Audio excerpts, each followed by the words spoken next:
नमो सिद्धाणं नमो आयर्याणं नमो वज्रायाणं नमो लोये सौवसाहम्। मोक्षमार्गस्य नेतारं भेतारं कर्मभूभृतां ज्ञातानं विश्वतत्त्वानां वन्दे तद्गुणलब्धये। त्रैकाल्यं द्रव्यषट्कं नवपदसहितं जीवषट्कायलेशा पञ्चान्ये चास्तिकाया व्रतसमितिगति ज्ञानचारित्रभेदा। इत्येतन्मोक्षमूलं त्रिभुवनमहिते प्रोक्तमर्हद्भिरीशे। प्रत्येति श्रद्धदाति स्पृशति च मतिमान यस्वे शुद्धदृष्टि। सिद्धे जयप्रसिद्धे च विहाराहणाफलं पत्ते वन्दितारहन्ते वोच्चम् आराहणाकमुसो। उज्जवणं निवहणं साहणं च नित्थरणं दंसणानचरिततवाण माराहणाभणीया। ओंकारं बिन्दुसंयुक्तं नित्यं ध्यायन्ति योगिनः कामदं मोक्षदं चैव ओंकाराय नमो नमः। अविरलशब्दघनौघ प्रक्षालित सकलभूतलमलकलङ्का मुनिभिरुपासित तीर्था सरस्वती हरतु नो दूरितान्। अज्ञानतिमिरान्धानां ज्ञानाञ्जनशलाकया चक्षुरुन्मिलितं येन तस्मै श्रीगुरवे नमः। श्रीपरमगुरवे नमः। परम्पराचार्यगुरवे नमः। सकलकलुषविध्वंसकं श्रेयसां परिवर्धकं धर्मसम्बन्धकं भव्यजीवमनप्रतिबोधकारकमिदं शास्त्रं श्रीमूकमाटी नामधेय। अस्य मूलग्रन्थकर्तारः श्रीसर्वज्ञदेवः तदुत्तरग्रन्थकर्तारः श्रीगणधरदेवा प्रतिगणधरदेवः। तेषां वचोऽनुसारमासाद्य आचार्यविद्यासागरजी विरचित ग्रन्थमिदं मङ्गलं भूयात्। मङ्गलं भगवान् वीरो मङ्गलं गौतमो गणी मङ्गलं कुन्दकुन्दार्यो जैनधर्मोऽस्तु मङ्गलम्। सर्वमङ्गलमाङ्गल्यं सर्वकल्याणकारकं प्रधानं सर्वधर्माणां जैनं जयतु शासनं। जैनं जयतु शासनं। जैनं जयतु शासनम्।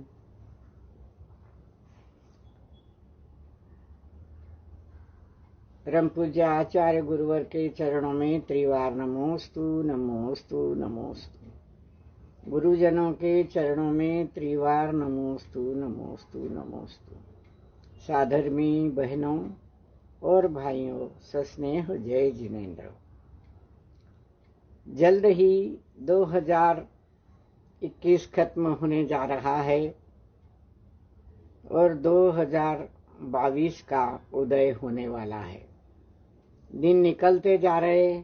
मूकमाटी का वाचन करते हुए हम तीसरे अध्याय की समाप्ति की ओर चल रहे हैं और गत रविवार को पृष्ठ 254 पर हम चल रहे थे। हमने देखा कि माँ की यह स्थिति देखकर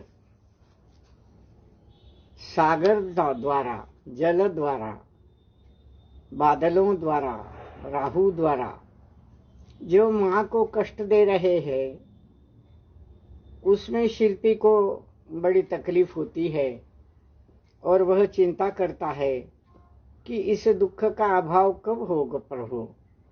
माता के प्रति एक कृतज्ञता का भाव उस शिल्पी के मन में है। इसके लिए आचार्य श्री ने हमें उदाहरण दिया था कि उस शिल्पी के मन में जो दुख है, उसका मतलब ये नहीं होता कि उससे वह बताता नहीं है, कुछ कहता नहीं है तो उसमें दुख का अभाव है, ऐसी बात नहीं। एक बालक की उपमा दी थी कि एक बालक ही जब सोता है आराम से और सिसकता है नींद में, तो माँ ही उसकी सिसकने के दुख के कारण जान सकती है। उसके श्वास उच्छ्वास पर माँ का ही ध्यान जाता है और वह क्यों सिसक रहा है, उसे क्या दर्द हो रहा है, एक माता के अलावा और कौन समझ सकता है। तो धरती माँ भी शिल्पी के दुख का, चिंतन का, दर्द का यह जो भाव है यह समझती है। तो उसके लिए जो माता की उपमा दी गई थी यहाँ, एक सोए हुए बालक की उपमा, तो उस उपमा के माध्यम से आचार्य श्री ने यह स्पष्ट किया था। अब हम आगे चलते हैं।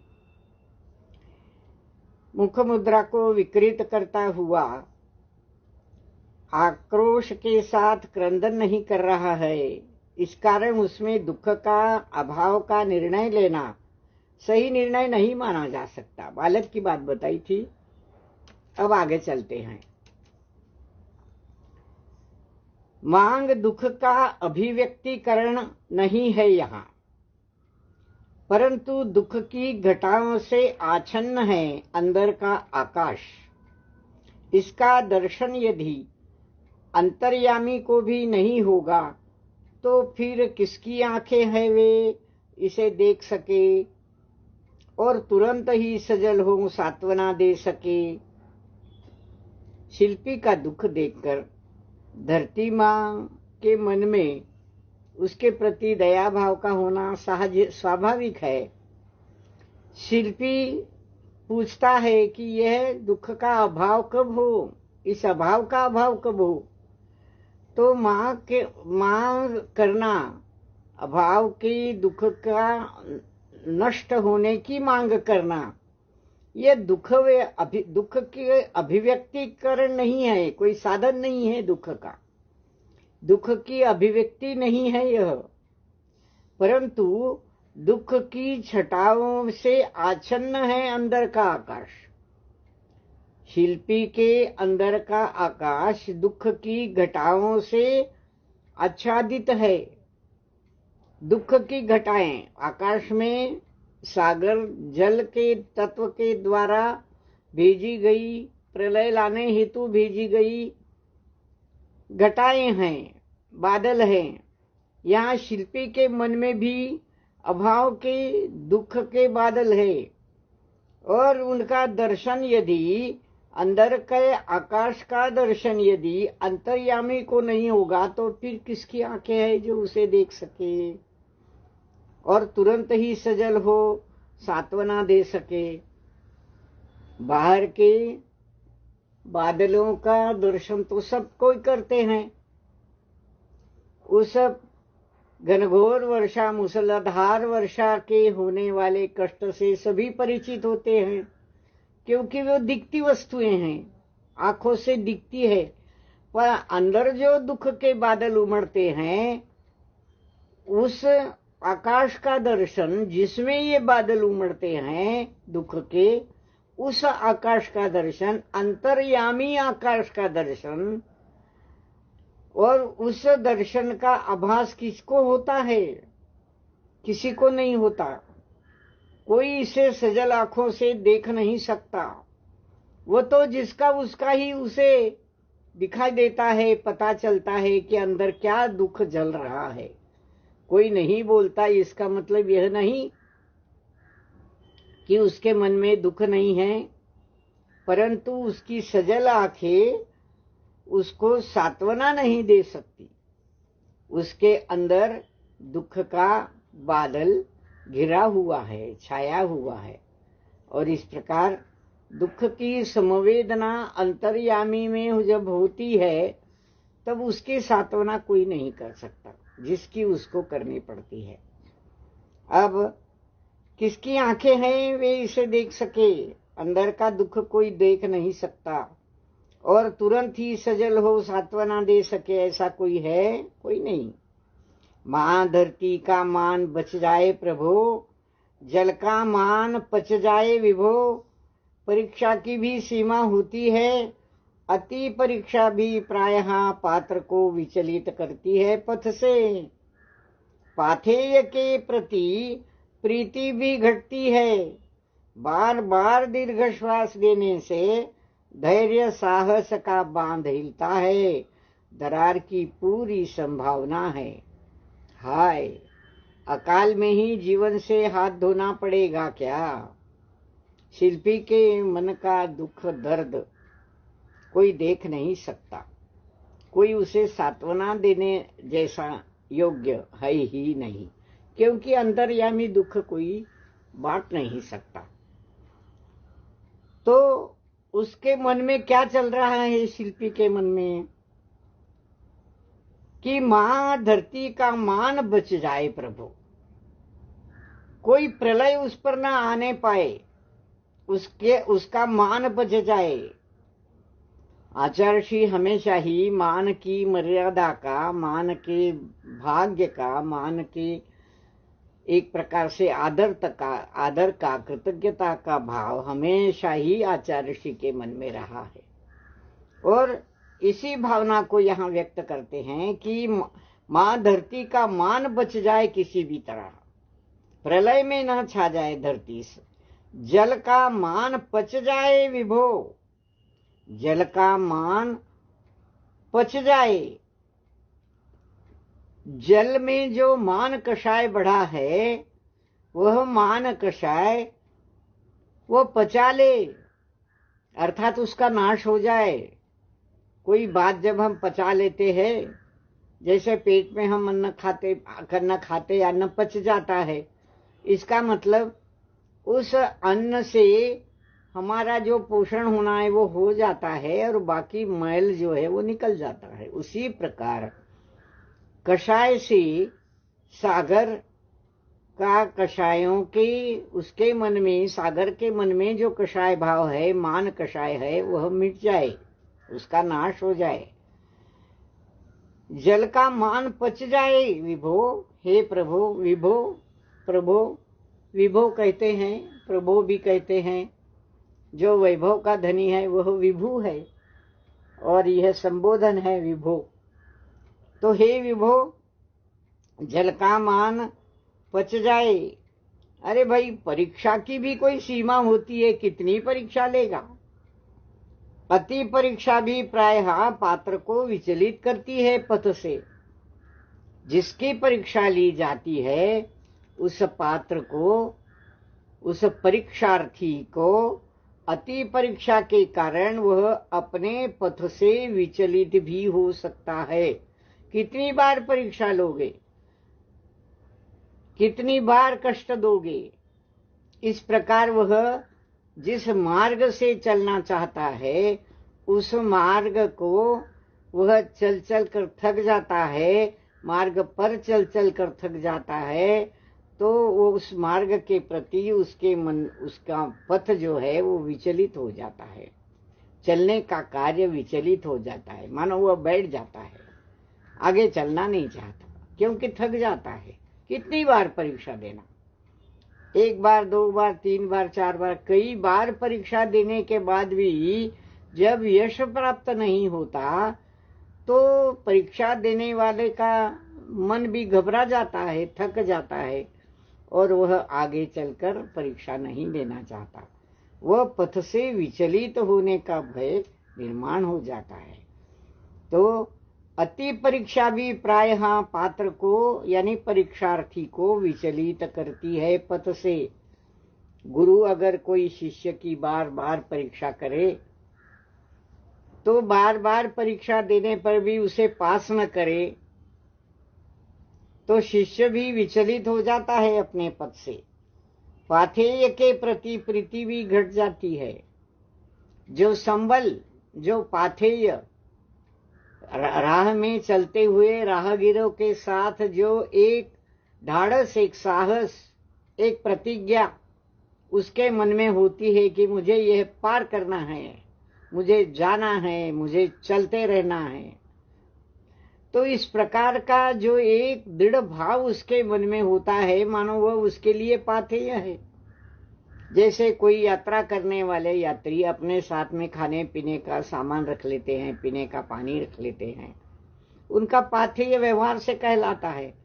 पर यहाँ इसके मन में, जो परीक्षार्थी है उसके मन में जो पाथेय था, जो संबल था, जो उसका साहस था, वह संबल, वह साहस, वह पाथेय के प्रति उसे जो प्रेम था, वह प्रेम भी घटता जाता है। और फिर वह घटते प्रेम के कारण बार बार दीर्घ श्वास लेता है। उसका धैर्य, उसका साहस, उसका पाथेय, उसका जो बांध उसने अपने ऊपर डाल रखा था, वह भी हिलता है और उसमें दरार आने की पूरी संभावना बनती है। दरार आने की पूरी संभावना बनती है। पाथेय के प्रति, संबल के प्रति, धैर्य साहस के प्रति उसके मन में अब वह भाव कुछ कम होते हैं। उन भावों में और उसके क्रिया में कुछ दरार आने लगती है, कुछ अंतर पड़ने लगता है। दरार आना, कुछ अंतर पड़ने लगता है। हाय रे, अकाल में ही जीवन से हाथ धोना पड़ेगा क्या? अकाल में ही जीवन से हाथ धोना पड़ेगा क्या? अकाल जैसे बिना वर्षा के होता है, वैसा अति वर्षा के कारण भी अकाल होता है। अति वर्षा होती है तो हम देखते हैं कि किसानों के खेत बह जाते हैं, फसल आड़ी टेढ़ी पड़ जाती है या फसल खत्म हो जाती है और उसका सारा क्रिया किया हुआ परिश्रम सारा बेकार हो जाता है। तो इस जीवन से उसे हाथ धोना पड़ता है। अकाल में उसे अपने जीवन से हाथ धोना पड़ता है। उसी प्रकार शिल्पी के मन में आता है कि अगर यह जल प्रलय होता तो इस अकाल में जीवन जीना पड़ता। इस अकाल में अपने जीवन से हाथ तो नहीं धोना पड़ेगा। इस भय से वह ग्रस्त हो जाता है। आगे चलते हैं 255 पृष्ठ पर। दिन पर दिन कटते गए कई दिन, अब कारण ज्ञात हुआ शिल्पी के अदर्शन का। प्रेम भरी मंद मुस्कान, लाड़ प्यार की बात, गात पर हाथ सहलाता, कोमल कर पल्लवों का सहलाव, संगीत के साथ आत्मसात कराता, शीतल सलील का स्नेहिल सिंचन, यह सब अतिशय अतीत का, स्मृति का विषय बन झलक आया गुलाब पौध के समक्ष। यह गुलाब का पौधा, उस गुलाब के पौधे को शिल्पी के इस अदर्शन का कारण ज्ञात हुआ। दिन पर दिन कटते गए, आंगन में गुलाब का पौधा था। शिल्पी क्या करता था? उस गुलाब के पौधे की ओर प्रेम भरी मंद मुस्कान से देखता था, लाड़ प्यार से बात करता था, उसके शरीर पर हाथ सहलाता था, उसके कोमल कर पल्लवों को सहलाता था, मतलब पत्तों को, कोमल कर पल्लवों को सहलाता था, और मानो उस पर जो जल सिंचन करता था, संगीत का मानो उसमें आनंद आता था। संगीत के साथ आत्मसात करता वह शीतल सलील, सलील जल, सलील किसे जल को कहते हैं, शीतल ठंडे पानी का स्नेहिल सिंचन, स्नेह भरा सिंचन। क्या यह सब अतीत की बातें हो गई? यह सब अतीत की बातें हो गई, क्योंकि अब अति वर्षा के कारण गुलाब के पौधे को कुंभकार ने, शिल्पकार ने न सहलाया, न सिंचन स्नेह से किया, न उसके कोमल पत्तों से सहलाया, न प्रेम भरी मुस्कान से उसकी ओर देखकर प्यार भरी बातें करी। तो यह सब स्मृति की ये बातें हो गई, अतीत की बातें हो गई। ऐसा विषय स्मृति का विषय बनकर गुलाब के पौधे के मन में उभर आया कि शिल्पी तो अब कोई इस प्रकार की क्रिया नहीं कर रहा है, क्योंकि जब अति जल की वर्षा होती है तो बागीचे को, पुष्पों के पौधों को पानी नहीं देना पड़ता, उधर देखा भी नहीं जाता। तो इस प्रकार गुलाब के पौधे के मन में शिल्पी के इस अदर्शन का कारण ज्ञात हुआ। अदर्शन, शिल्पी के दर्शन गुलाब के पौधे को नहीं हुए, अदर्शन हुआ। पर यहाँ दर्शन का और एक सिद्धांत में आध्यात्मिक गंभीर अर्थ है। अदर्शन जो जिन वचन है, जिन वाणी के वचन है, उनमें भरा जो जैन दर्शन है, उस दर्शन का दर्शन अगर नहीं हुआ तो वह अदर्शन करने लगता है, यानी दूसरे दर्शन की ओर आकर्षित हो जाता है, उसकी उपेक्षा कर देता है, उसे जानता नहीं है, वह मिथ्यात्व में चला जाता है, अदर्शन की ओर चला जाता है। शिल्पी का यह अदर्शन, शिल्पी जैसे गंभीर स्वभाव वाले शांत परिणामी जीव को जब इस प्रकार की चिंता भी खाए जा रही है, यह देखकर गुलाब के मन में यह भाव उठते हैं कि अरे शिल्पी ऐसा सोचने लगा है, यह तो अदर्शन है। शिल्पी को यह शोभा नहीं दे रहा है, क्योंकि शिल्पी तो दर्शनार्थी है, दर्शनार्थी है, दर्शन का दर्शन करने वाला है, जिनवाणी का दर्शन कर उसके अनुसार उस पालन करने वाला है।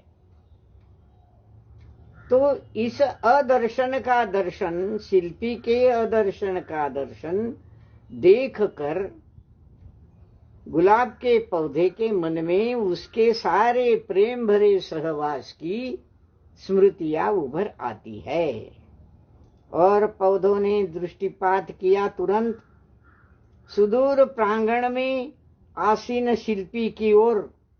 दूर जाकर खड़ा रहा शिल्पी, हाँ, सुदूर प्रांगण में आसीन शिल्पी की ओर, जो भोग भुक्ति से ऊब गया है, योग भक्ति में डूब गया है, उसकी मति वह प्रभु चरणों की दासी बनी है, पर मुखाकृति पर हल्की सी उदासी बसी है।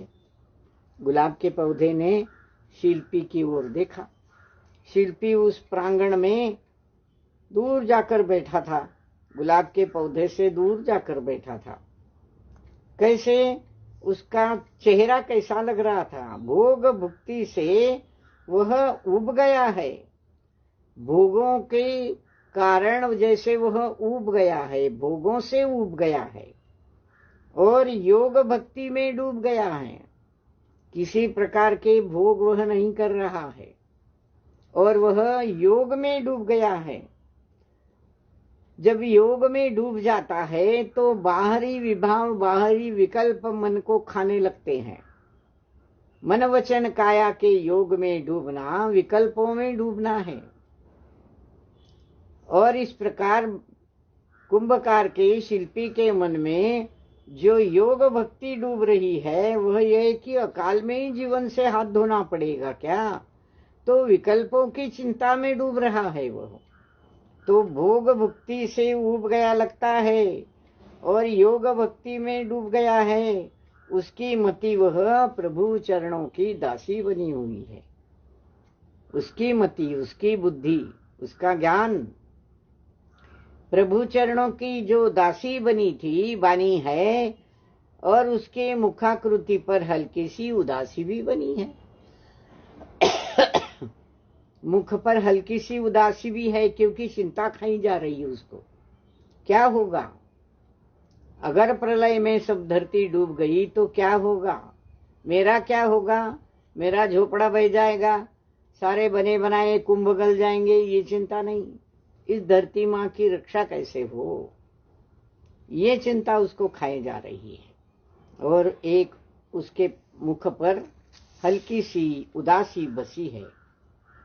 इस धर्म संकट में पड़े स्वामी को देखकर गुलाब पौध बोल उठा।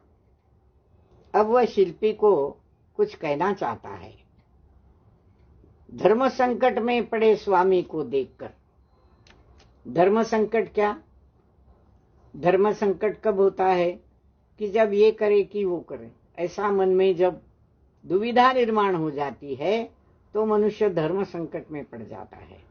सही क्या है, गलत क्या है, क्या करना चाहिए, क्या नहीं करना चाहिए, इसमें से उबरता नहीं, कोई निर्णय नहीं कर पाता। ऐसे धर्म संकट में पड़े स्वामी को देखकर, शिल्पी को देखकर गुलाब का पौधा कहता है, इस संकट का अंत निकट हो, इस संकट का अंत निकट हो। अगले पृष्ठ पर चलते हैं, 256। विकट से विकटतम संकट भी कट जाते हैं पल भर में, आपको स्मरण में लाते ही फिर तो प्रभो निकट निकटतम निरखता आपको हृदय में पाते भी विलंब क्यों हो रहा है आर्य के इस कार्य में। यह आर्य शिल्पी अत्यंत सरल स्वभावी, शांत स्वभावी और हमेशा अपने आत्मा के अनुसार ही अपना चिंतन कर अपना जीवन जीने वाला एक अत्यंत सात्विक पुरुष है। तो इस सात्विकता के चेहरे पर, सात्विक पुरुष के चेहरे पर ये उदासी क्यों है, ये चिंता क्यों है? क्योंकि वह संकट से कुछ घबरा सा गया है। उसके मन पर ये संकट के बादल गहराए गए हैं, आच्छादित हो गए हैं और विकट से विकट संकट में वह घिरने के कारण वह कुछ उदासी उसके मुख पर जब छा गई है तो अब गुलाब का पौधा अपने आप से बात करता है, कहता है कि विकट से विकट संकट भी कट जाते हैं ना प्रभु। हे भगवान, आपको स्मरण में लाते ही विकट से विकट संकट भी टल जाते हैं। कितनी कथा है कि जिन्होंने संकट काल में भी भगवान को याद किया, भगवान को स्मरण किया, उनकी स्तुतियां गाई। मानतुंगाचार्य ने मृत्यु को समीप देखकर सारा भक्तामर लिख दिया। तो ये संकट काल में भगवान को याद करने से सारे संकट एक पल भर में मिट जाते हैं, कट जाते हैं, चले जाते हैं। आपको स्मरण में लाते ही, आपको किसको? भगवान को, प्रभु को स्मरण में लाते ही फिर तो प्रभु निकट निकटतम निरखता आपको हृदय में पाते ही विलंब क्यों हो रहा है इस आर्य के मन में, इसके कार्य में विलंब क्यों हो रहा है, इसके मन में विलंब क्यों हो रहा है? क्योंकि वह तो आपको जानता है, आपकी प्रार्थना करता है। और इस प्रकार यह शिल्पी, सरल स्वभावी शिल्पी क्या भगवान को स्मरण में नहीं ला रहा है? निकट से निकटतम निरखता रहता है, आपको हृदय में पाते ही फिर अब विलंब क्यों कर रहा है? अब वह आपको याद क्यों नहीं कर रहा है? इस कार्य में कौन सा कार्य? भगवान को अपने स्मरण में लाकर संकटों से मुक्त होने का कार्य, दुख की छाया से मुक्त होने का कार्य। तो इससे वह मुक्त क्यों नहीं हो रहा है? अब इस आर्य के कार्य में, आर्य का कार्य, यह आर्य उसे कहते हैं जो अत्यंत शांत स्वभावी, सरल परिणामी और अत्यंत अपने आत्मा के चिंतन में रचा पचा डूबा हुआ है और उसी के सारे कार्य उसी के अनुसार चलते हैं। किसी संकट से वह घबराता नहीं है, अपना कार्य मात्र करता रहता है। तो ऐसे आर्य के मन में, ऐसे चिंतक के मन में संकट काल में भी जो प्रभु शरण को नहीं भूलता है, प्रभु को याद करना नहीं भूलता है, उसके कार्य में, संकट को नष्ट करने के कार्य में अब विलंब क्यों हो रहा है? अब वह भगवान को याद क्यों नहीं कर रहा है? यह विचार गुलाब का पौधा अपने मन में कर रहा है। इस अवसर पर यानी अत्यंत आगत संकट पर ही गुलाब के कांटे भी दांत कटकटाते हैं। कर्णकटु कुछ कहते हैं यूं, अरे संकट, हृदय शून्य छली कहीं का, कंटक बन मत बिछ जा, निरीह निर्दोष निश्चल निराग पथिकों के पथ पर। अब वह कांटे, गुलाब के पौधे के कांटे संकट को ही कुछ दूषण देते हैं। इस अवसर पर आगत संकट पर, आगत संकट, आने वाले संकट पर गुलाब के कांटे भी दांत कटकटाते हैं। कटकटाते, दांत कटकटाते यानी बहुत तीव्र संताप व्यक्त करते हैं।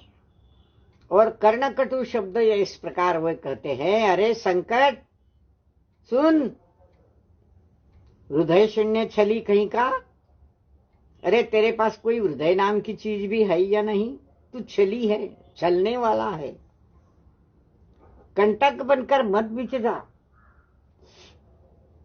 तू संकट है, कंटक बनकर, कांटे बनकर मत बिछ जा किसी के राह में।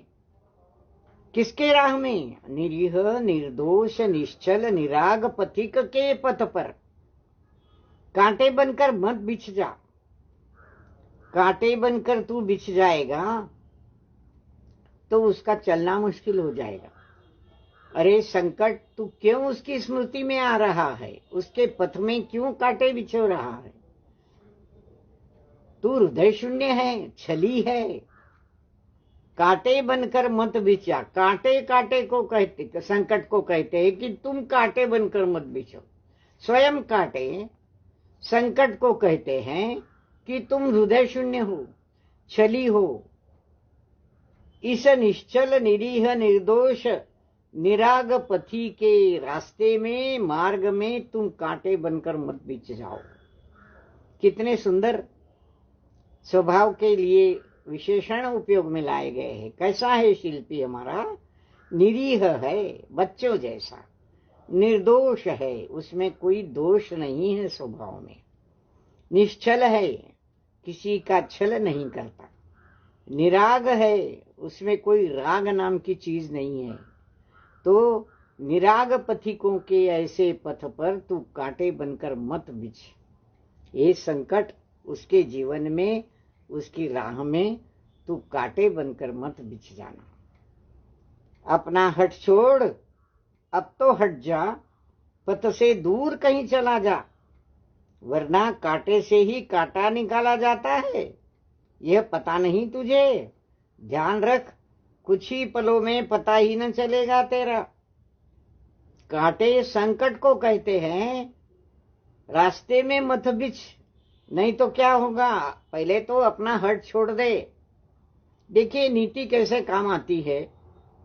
साम दाम दंड भेद, पहले तो समझा रहा है उसको कि उन निराग निश्चल राही के रास्ते में तू कांटे बनकर मत बिछ जा, उसे अपनी राह जाने दे। राग विरहित राह, राग द्वेष विरहित राह, ऐसी राह से अब तो हट जा, हट छोड़, दूर चले जा कहीं। नहीं तो वो धमकी देता है उसको। नहीं तो कांटे से कांटा निकाला जाता है। मैं स्वयं कांटा हूं और मैं तेरा कांटा निकाल दूंगा। कांटे से कांटा निकाला जाता है। एक कहावत है, पैरों में जब कांटे चुभ जाते हैं, नंगे पैर चलने वालों के, हमारे गुरुओं जन जब नंगे पैर चलते हैं तो रास्ते में कहीं कांटा चुभ जाता है तो कांटे से कांटा निकाला जाता है। कांटे से कांटा निकाला जाता है, पता नहीं क्या तुझे? ध्यान रख, अगर मैं उद्युक्त हो गया तो तेरा कुछ ही पलों में नाश कर दूंगा। कुछ ही पलों में तेरा पता भी नहीं चलेगा, तुझे निकाल कर फेंक दूंगा मैं। इस प्रकार कुछ धमकी भरे शब्दों में वह उसे समझाता है और पहले तो उसे नकारता है कि निकल जा, चल मत कर, दूर चला जा, और नहीं गया तो मैं तेरे को निकाल के फेंक दूंगा। और इस बीच इसी विषय में डाल पर लटकता फूल, अब फूल की बारी आ गई। डाल पर लटकता हुआ फूल विशेष सक्रिय हो जाता है, विशेष सक्रिय हो जाता है। अगले पृष्ठ पर चलते हैं, 257। और विशेष सक्रिय होकर नहीं कांटे की बात करता है, नहीं कांटे को डांटता है, परंतु समयोचित बात करता है। कांटे के उद्वेग उष्मा के उपशमन हेतु, कांटे के उद्वेग उष्मा के उपशमन हेतु गुलाब का फूल समयोचित बात करता है। बड़ा समयोचित बात करने वाला,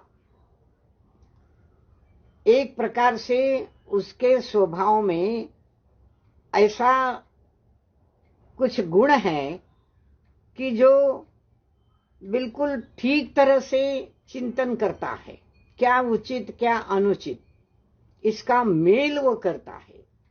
अनुचित को छोड़कर उचित का ग्रहण करता है, समयोचित बात करता है।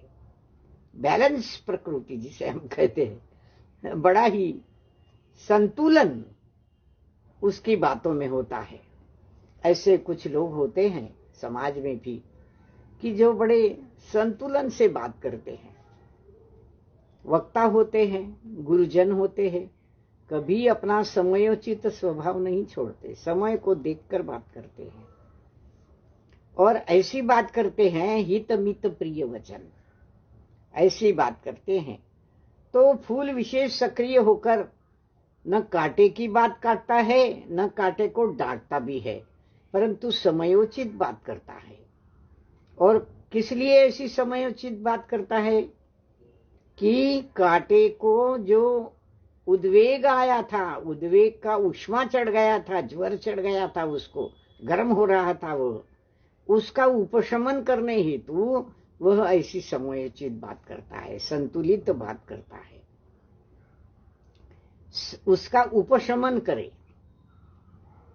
जैसे कषायों का उपशमन करे, क्रोध मान माया लोभ का उपशमन करे। ये सारे कर्म प्रकृति हैं। कर्म में, कर्म के क्षेत्र में, कर्म के द्रव्य में ये सारा उपशमन होता रहता है। जैसे पानी कांच के गिलास में उदाहरण देते हैं हमारे गुरुजन कि मैल भरा पानी हो, उसमें फिटकरी मिलाते हैं तो मैल धीरे धीरे धीरे उपशमन होकर नीचे बैठ जाता है, स्वच्छ पानी ऊपर आता है। तो इस प्रकार यह कषाय भाव भी उसके जो गर्म हो गया था, वह तब गया था, उष्मा उसमें कुछ भर गई थी, यह भाव उसका नीचे बैठ जाए, उसका उपशमन हो जाए। इस हेतु से फूल न कांटे को डांटता भी है, न उसकी बात भी काटता है, बल्कि समयोचित बात करके उसको शांत करना चाहता है। क्या कहता है फूल कांटे को? बड़े सुंदर शब्दों में आचार्य श्री ने दृष्टांत दिया है। क्या दृष्टांत दिया है? जब सुई से काम चल सकता है तो तलवार का प्रहार क्यों? क्या बात है। जब सुई से काम चलता है, दो टूटे पक्षों को, दो टूटे कपड़ों को जोड़ने का काम सुई की सिलाई करती है, सुई से काम चल सकता है तो तलवार का प्रहार क्यों? जब फूल से काम चलता है तो शूल का व्यवहार क्यों? जब मूल में भूतल पर रहकर ही फल हाथ लग रहा है, तब चूल पर चढ़ना मात्र शक्ति समय का अपव्यय ही नहीं, सही मूल्यांकन का अभाव भी सिद्ध करता है। किन शब्दों में फूलों ने उसे बड़ी शांति से, बड़े समयोचित ढंग से, बड़े संतुलन शब्दों में, हितमित प्रिय वचनों से उसे शांत करने का जो यह उदाहरण दिया है, बड़ा गजब का है। अरे कांटे, जब सुई से काम चलता है तो तलवार का प्रहार क्यों? जब सुई से काम चलता है तो तलवार का प्रहार क्यों? और जब फूल से काम चल सकता है तो शूल का व्यवहार क्यों?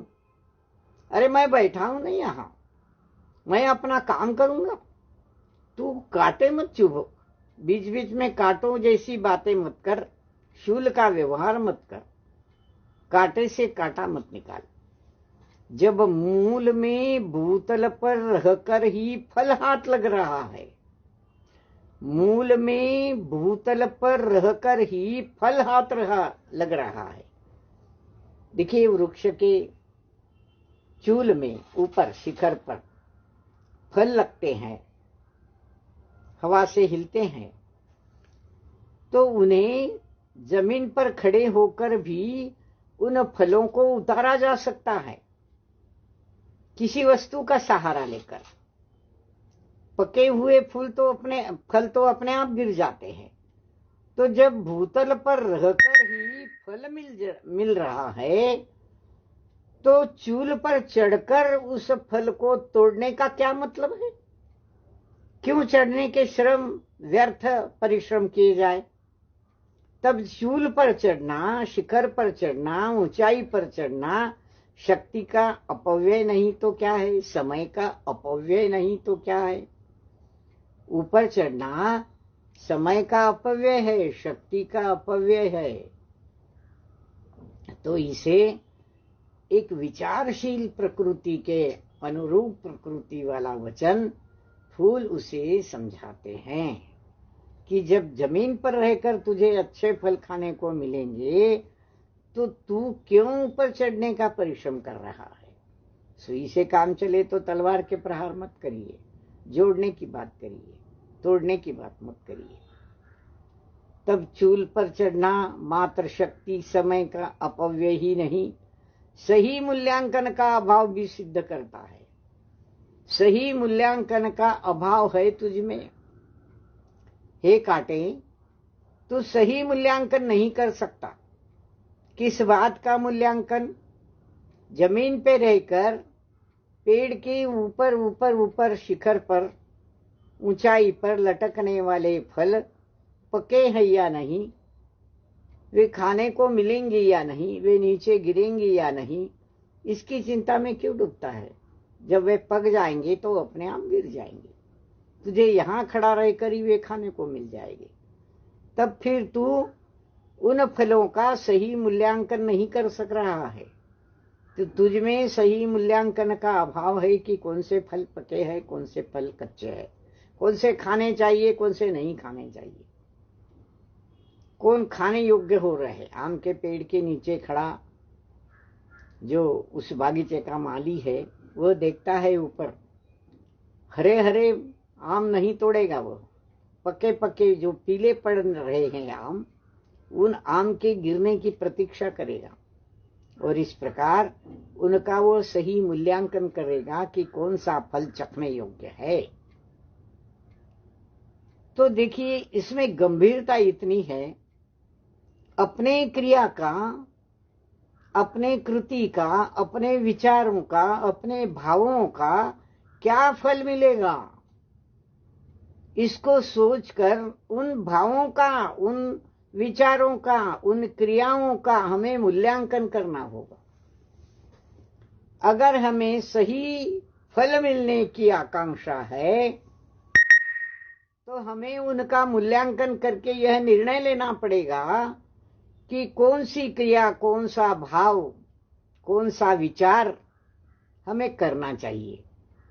विकल्प में उठकर कच्चे फल तोड़कर जबरदस्ती पकाकर उन्हें खाने की, जल्दी जल्दी खाने की लालसा में करते हैं कुछ लोग। आजकल तो कच्चे फल ही तोड़ लेते हैं, उन्हें क्या विशेष प्रकार के इंजेक्शन देकर या रसायन में डुबोकर उन्हें जल्दी पका लेते हैं और उन्हें खाते हैं, बिकते हैं, पैसा कमाते हैं।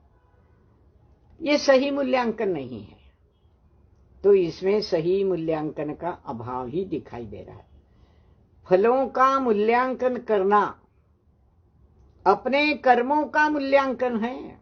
कौन से कर्म सद हेतु पूर्वक किए गए हैं और कौन से कर्म असत हेतु पूर्वक किए जा रहे हैं, जो मुझे पाप की खाई में धकेलने वाले हैं। ऐसे असत हेतु में जाकर के, विकल्पों में फंस करके, विभावों में जाकर के मुझे तो नरक गति का ही फल मिलने वाला है। अगर मुझे अच्छी गति का फल मिले, मनुष्य गति का फल मिले, मेरी बुद्धि आत्मा के स्वरूप को जानने के काम आए, तो मुझे उन फलों का मूल्यांकन करना होगा कि कौन से फल मेरे लिए काम की वस्तु है, काम की चीज है, कि जिससे मैं अपने आप को, अपने हित को पहचान सकूं कि मेरा हित किसमें है। ये सब भूतल पे रहकर भी जब होता है तो शिखर पे चढ़ने के परिश्रम, व्यर्थ परिश्रम में समय गंवाना कौन सी महानता का कार्य है, कौन सी विद्वत्ता का कार्य है। इसे छोड़ देना चाहिए। यूं गंध निधान गुलाब नीति नियोग की विधि बताता, प्रीति प्रयोग की निधि दिखाता, अपने अभिन्न अनन्य मित्र अणु अणु से, कण कण से सुरभि का परिचय कराता, दिगंतों तक फैलाकर गंधवाहक पवन का स्मरण करता है। फूल की रीति नीति अलग है, कांटे जैसी नहीं है। धमकियां देकर वह काम नहीं करता, वह हितमित प्रिय वचनों से काम करता है। वह अपना गंध का जो निधान है, गंध का जो उसके पास संपत्ति है, गंध की वह संपत्ति, वह निधान, वह गुलाब अपनी नीति से वह इस नियोग की विधि बताता है कि इसका नियोग कैसे करना चाहिए। क्या करता है? वह नियोग की विधि बतलाता है। कांटे को किस प्रकार नीति से काम लेना चाहिए, उसका नियोग कैसे करना चाहिए। योग, उपयोग और नियोग 3 शब्द है। मन वचन काया का योग विभाव है, विकल्प है। पर जब वह आत्मा के साथ जुड़ता है तो उसका प्रीति प्रयोग हमारे लिए काम की चीज बन जाता है। नीति का नियोग कैसे होना चाहिए, इसकी विधि, इसकी पद्धति वह कांटे को यह फूल सिखा रहा है। क्या करता है? वह स्वयं अपनी क्रिया से उसे बताता है कि देख, ये होती है क्रिया, ये होती है नीति नियोग की क्रिया। कैसी होती है? अपने अभिन्न अनन्य मित्र अणु अणु से, कण कण से सुरभि का परिचय कराता है। क्या होती है सुरभि? क्या होती है सुगंध? उस सुगंध का परिचय उसे कराता है। हमारे गुरुजन भी अत्यंत उच्च कोटि के तत्वों को समझाते हैं, उसकी सुरभि का, गंध का परिचय हमें कराते हैं, ताकि जो दुर्गंध है उन्हें धमकाने की जरूरत ही न पड़े, उनको कांटे से कांटा निकालने की जरूरत ना पड़े। सुरभि का परिचय करो, सच्चे तत्व, सच्चे देव शास्त्र गुरु का परिचय करके हम उस सुरभि के परिचय से आनंदित, उल्लसित हो जाए। यह आनंद गुण हमें ऐसा समा जाए कि जैसे कोई फूल की सुगंध सुनने पर हमें खुशी होती है, आनंद से हम भर जाते हैं। ये उदाहरण अपनी क्रिया से फूल कांटे को समझा रहा है। हमारे गुरुजन अपनी क्रिया से, अपने चारित्र से, अंतर्बाह्य चारित्र से लोगों के सामने उदाहरण के रूप में रखते हैं। हम उनके उदाहरण को देखकर वैसे बदलाव हम में लाए तो उनके उदाहरणों का हमने सदुपयोग किया, ऐसा उसका अर्थ बनता है। तो फूल ने भी अपनी सुरभि उन अणु रेणु तक पहुंचाई, कण कण में पहुंचाई, उन्हें अपनी सुरभि का परिचय कराया। और यह सुरभि का परिचय दिगंतों तक, दिशा के अंत तक, दिशा के अंत तक, दिवी दिशा के अंत तक फैलाने का काम कौन करता है? पवन करता है। यह सुगंध फैलाने का काम पवन करता है। तो गुलाब के फूल ने उस गंधवाहक पवन का स्मरण किया। गंधवाहक, सुरभि का गंधवाहक, गंध को फैलाने वाला पवन, उसको याद किया फूल ने कि ये मेरा सुगंध तुम दूर दूर तक फैलाओ। भगवान आचार्य कुंद कुंद की जय हो। उनके हृदय में, उनके चिंतन में जो तत्व की सुरभि उठी थी, उन्होंने उन ग्रंथों के माध्यम से उस सुगंधी सुरभि को उस पवन की माध्यम से, ग्रंथों की माध्यम से दिगंतों तक फैला और उस सुगंधी को सूंघ सूंघ कर अल्पजन भी अत्यंत पवित्र, अत्यंत सुंदर, सुगंधित आनंद से भर गए। क्या गजब की बात है। ये फूल का उदाहरण देकर आचार्य भगवान हमें क्या कहना चाहते हैं, इसकी समझ जब आती है तो सचमुच मूक माटी पड़ने का आनंद उठता है हृदय में। हम फूल के गंध के समान दिगंतों तक पहुंचाने वाले पवन को याद करें, उन ग्रंथों के सूत्रों को, गाथाओं को याद करें, उनके अर्थों को समझे, आनंद विभोर हो जाए। क्योंकि आनंद गुण हमारे आत्मा के पास भरा हुआ है। वहां तक हमें पहुंचाने वाला ये पवन है, ये ग्रंथ है, उनके एक एक सूत्र है, एक एक गाथा है। एक एक ग्रंथ में लिखी एक एक गाथा उस अर्थ रूप पवन को हम तक पहुंचाती है। तो गंधवाहक पवन का स्मरण ये फूल करता है।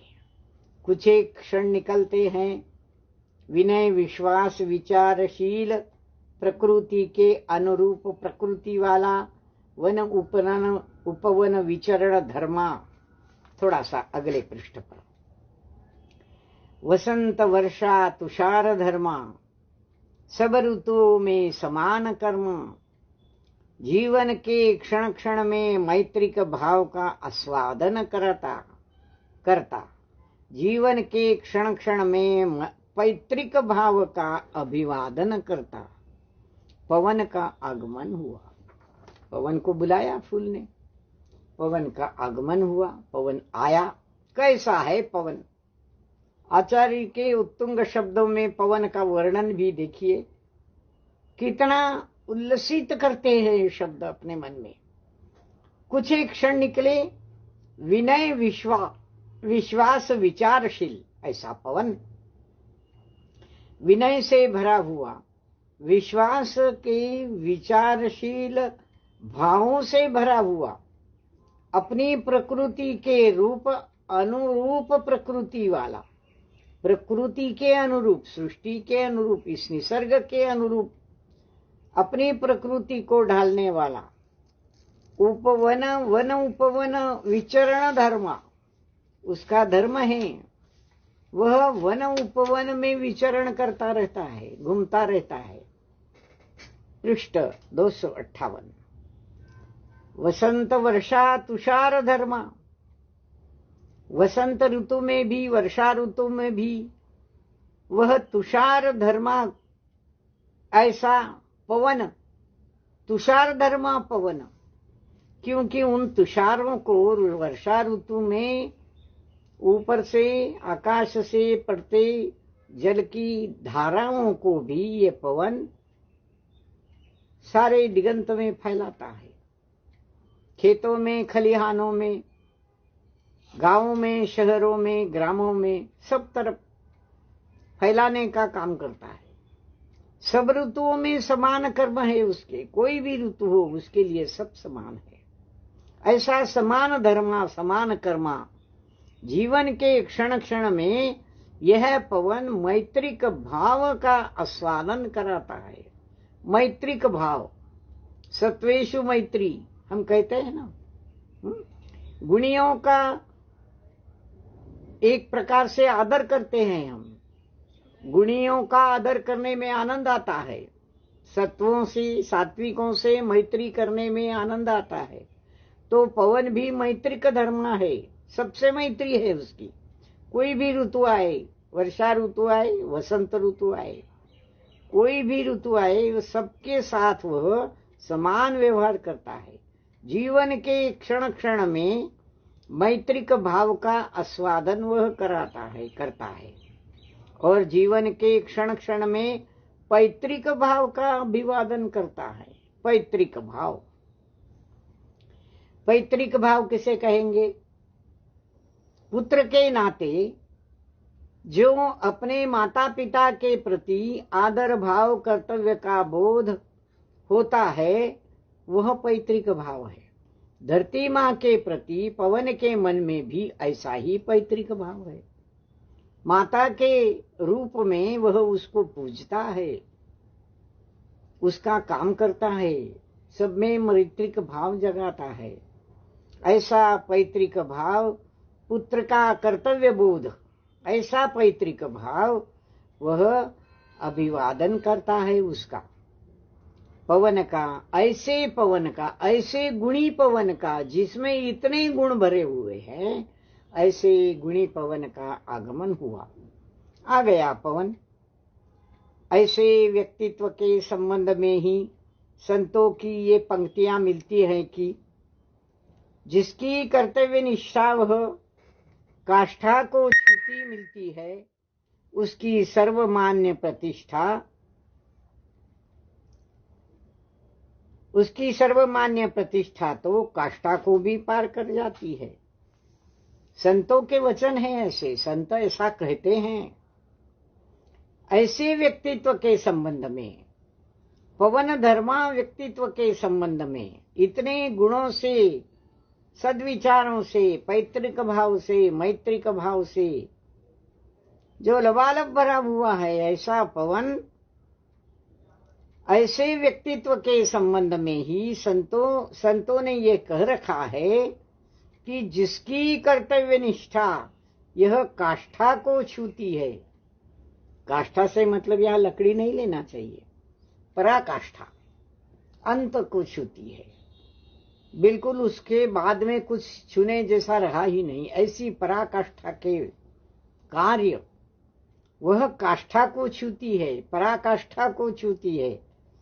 उसकी सर्वमान्य प्रतिष्ठा तो काष्ठा को भी पार कर जाती है, पराकाष्ठा के पार हो जाती है।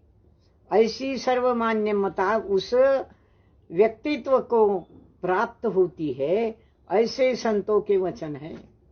संत ऐसा कहते हैं कि ऐसे व्यक्तित्व की पराकाष्ठा तो, कर्तव्य निष्ठा की पराकाष्ठा तो उसको सर्वमान्य प्रतिष्ठा प्राप्त करा देती है, वह उसकी पराकाष्ठा को भी पार कर जाती है। इतने वह कार्य अच्छा करता है, सुंदर कार्य करता है, सबके काम आता है, अपने माता पिता के प्रति पुत्र भाव का, कर्तव्य का बोध कराता है, अत्यंत विनयशील है, विचरण धर्म है, सबके साथ समान व्यवहार करता है। ऐसा पवन धर्म सबके मन में उदित हो। जिसके व्यक्तित्व में ऐसा धर्म, पवन के समान धर्म मिलता है, उसके कर्तव्य निष्ठा का क्या कहना, वो तो सर्वमान्य हो ही जाती है, सर्वमान्य के भी उस पार हो जाती है। आज भी उनका नाम लेते हैं, उनके पश्चात भी जो मरकर भी जीते हैं। क्या हम उन पुष्पदंत को, उन भूतबली को, उनके पहले धरसेनाचार्य को, फिर बाद में धीरे धीरे हम कुंद से लेकर आज के संतों तक पहुंचते हैं, तो क्या हम उनकी इस पराकाष्ठा को भूल सकते हैं? भला नहीं भूल सकते, कभी नहीं भूल सकते, क्योंकि उनकी मान्यता, उनकी प्रतिष्ठा सर्वमान्य हो चुकी है। उनके ज्ञान, उनका आचरण यह पराकाष्ठा को भी पार कर जाता है। कोई ऐसी बात उनमें बची नहीं है जो अयोग्य उन्होंने कही हो, अयोग्य आचरण किया हो। तो इस पराकाष्ठा को पार करने रहा ऐसा वह विचरण धर्मा, निश्चल निरीह, ऐसा पवन सबकी संतों की वाणी में हमें उसके दर्शन ऐसे व्यक्तित्व में अवश्य हो जाते हैं। तो यहाँ हम रुकेंगे, अगले रविवार को फिर मिलेंगे। तब तक के लिए विराम। आचार्य श्री के चरणों में त्रिवार नमोस्तु, गुरुजनों के चरणों में नमोस्तु। बहनों और भाइयों, आप सबके प्रति स्नेह भाव से जय जिनेन्द्र। मेरे कहने में, अर्थ लगाने में कोई भूल हुई हो, गलती हुई हो तो विद्वज्जन क्षमा करे, मुझे समझाए, यही भावना भाती हूँ। बस मूक माटी का अध्ययन अपने ज्ञान में रहने के लिए मेरे उपयोग की चीज़ है, वैसे आपके सबके उपयोग की चीज़ बने, काष्ठा को आप छू जाए, यही भावना भाती हूँ। जय जिनेन्द्र। जावाणी के ज्ञान से सूझे लोकालोक, सो वाणी मस्तक नमो सदा दो। जय।